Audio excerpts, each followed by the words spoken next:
Nëse një i papun vjedh një shishe qumësh, a i shkon burg. Nëse një adoleshent vjedh një biciklet, a i shkon burg. Nëse një fshatar ndërton një mur pa leje, a i shkon burg. Nëse një kryefamiljar rilidh energjinë elektrike pas ja kanë prerë për shkak të mos pagesës, a i shkon burg. Vetëm një ministre dhe një zëvendës kryeministre e cila ka vjedhur qindra miliona euro nuk shkon burg, dhe jo vetëm nuk shkon burg, por është akoma e lirë sot që po flasim dhe po e mbroj me 10 analistë, me 10 gazetarë të paguar dhe një parti dhe një shtet i tërë.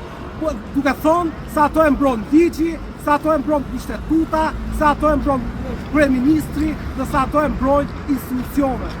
Nëse një ligj, nëse një kushtetut dhe nëse institucionet mbrojnë dikë ose e do shkojnë dikë në varësi të pushtetit dhe të parave që kanë këta njerëz, atëherë ky shtet nuk është joni. Atëherë ky shtet i cili na merr tatim 20% të çdo buke dhe byreku 3 këndë shqiptarë për t'i quar me 10 dhe me qindra miliona euro në xhepat e oligarkëve, në xhepat e njerëzve më të korruptuar dhe më të pasur të Shqipërisë, atëherë ky shtet nuk është më i hyni.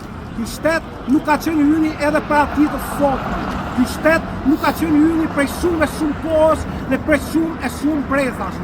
Prandaj e vetmja mënyrë që populli shqiptar, që trinjtë e tij, që punëtorët, që pensionistët, që profesionistët vazhdojnë edhe të mbetën këtu edhe ta quajnë akoma Shqipërinë atë thellën e tyre, është që ky shtet një orë më parë të rrëzohet, kjo qeveri e korruptuar të rrëzohet, kjo klika më kleptokrate, më korruptive, më hajdute në historinë moderne të shqiptarëve të rrëzohet. Nëse nuk rrëzohen këta, atëherë do të rrëzohet në mënyrë të paksueshme populli shqiptar. Por një popull është më i fortë, është më i gjatë, është më vital, edhe ka të ardhmen më të sigurt se një klikë politike e cila sot është pushtet për shkak të mekanizmave edhe të votave të vlera dhe jo për shkak të qytetarëve shqiptarë.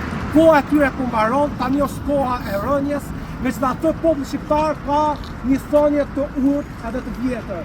Qenin e ngordhur duhet ta flakim në rrua. Qeni ka ngordhur, detyra jonë është ta flakim lumë një orë më para.